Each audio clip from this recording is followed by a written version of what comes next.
सबसे पहली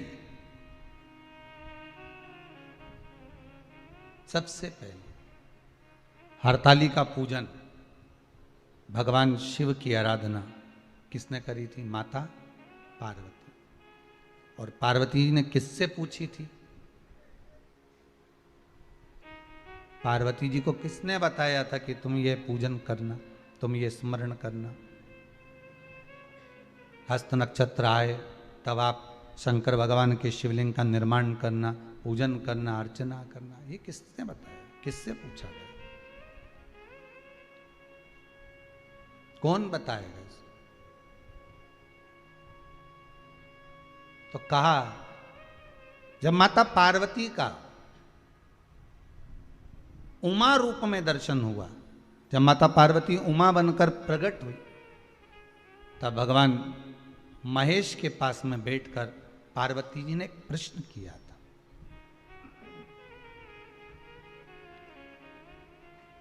पार्वती जी भगवान शिव से एक प्रश्न कर रही, महेश भगवान से एक प्रश्न कर रहे, भोलेनाथ प्रभु शंभु शंकर, हे दयालु करुणा सागर, कृपा करने वाले त्रिकालदर्शी कैलाशी, हे शिव करुणा करिए और मुझे आप इतना सा बता दीजिए कि मैं जितनी जन्म लूं, मैं इस मृत्यु लोक में जितनी बार आऊं, मैं इस भूमि पर जितनी बार जन्म लूं, अवतरण हो मेरा, जन्म हो मेरा, मैं जितनी बार प्रकट हूं इस पृथ्वी पर, आप मेरे पति बनकर मुझे मिले, उसके लिए मैं क्या कर सकती हूं? मैं क्या करूं?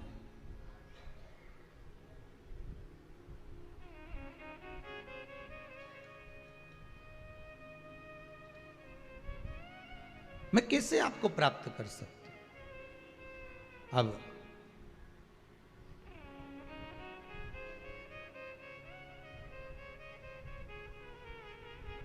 जैसे सबसे पहली करवा चौथ की पूजन किसने करी थी? बोलते जाओ जरा जल्दी।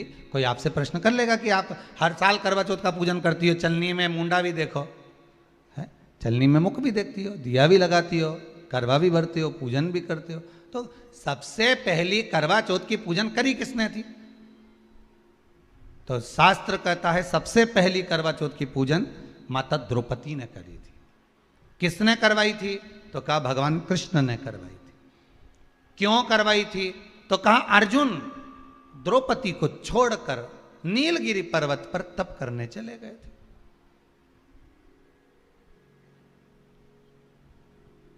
और नीलगिरी पर्वत पर जब अर्जुन तप करने के लिए गए, घोर तप अर्जुन ने करा। अब अर्जुन ने तप करा तो इसको द्रौपदी को कहीं से सूचना मिल गई कि दुर्योधन ने अपनी 2 अक्षौणी सेना अर्जुन को मारने के लिए भेजा। अब व्यक्ति अगर नेत्र बंद करके बैठा है, साधना में बैठा हुआ है, तप में बैठा हुआ है, अपनी भक्ति में बैठा हुआ है, और कोई आया पीछे से और उसने वार कर दिया, तो किसको मालूम पड़ेगा? कौन जानेगा? अब अर्जुन अगर तप साधना में बैठे हुए हैं और द्रौपदी का पति अर्जुन अगर तप साधना में बैठा और पीछे से अगर दुर्योधन आक्रमण कर रहा है 2 अक्षौणी सेना के साथ, तो कौन जान सकता?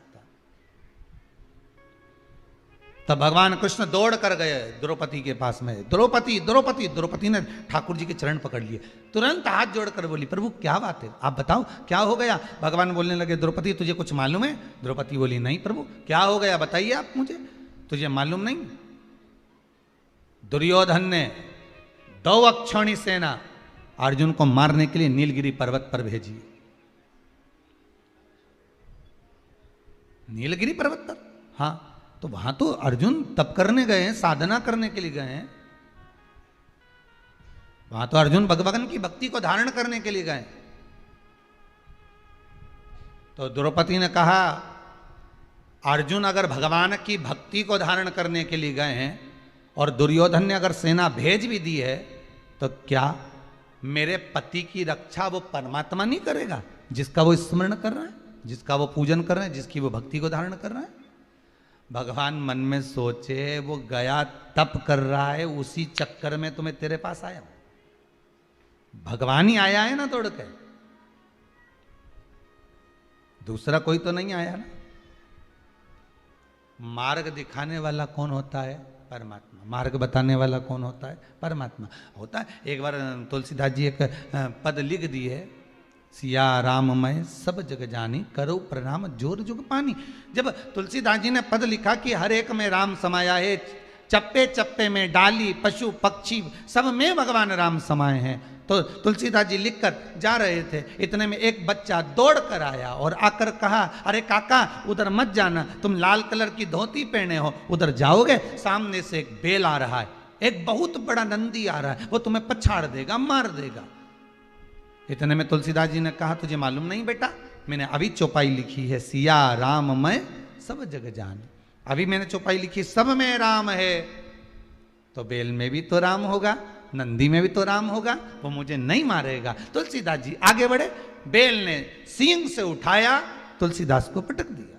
और बाबा तुलसीदास जी को जैसे ही पटका, तुलसीदास जी दौड़कर गए, सीधे पहुंचे गंगा के घाट पर, कलम उठाई, जो चौपाई लिखी थी उसको काटने लगे। इतने में हनुमान जी महाराज आकर खड़े हो गए, काट मत देना, रामायण की चौपाई एक मत काट देना, बिल्कुल मत काटना। तो तुलसीदास जी ने लिखा, बोला, मैंने चौपाई लिखी थी, सिया राम मैं सब जग जानी, करो प्रणाम जोर जुग पानी, सब में मैंने राम देखा, तो फिर बेल ने मुझे क्यों मारा? हनुमान जी बोले, तुमने सब में राम देखा, बेल में भी राम देखा, नंदी में भी राम देखा, तो उस बच्चे में राम क्यों नहीं देखा जो तुम्हें बताने आया था कि उधर मत जाना? वो बोलने तो आया था ना तुम्हारे पास में कि उधर मत जाओ। भगवान अपना असली रूप रखकर कभी तुम्हारे सामने नहीं आता।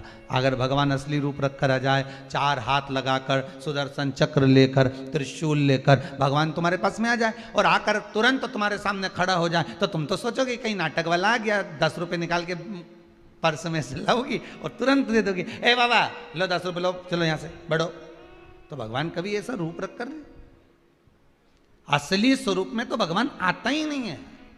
भगवान तो आपका कोई अपना बनकर, कोई रिश्तेदार बनकर, जब तुम्हारा कोई काम अटका हुआ है और वो काम तुम्हारा तुरंत हो गया, किसी के माध्यम से हो गया, तो उसको धन्यवाद देना परमात्मा को कि तू रूप रखकर आ गया, तूने स्वरूप बदल लिया, आज कार्य को सफल कर।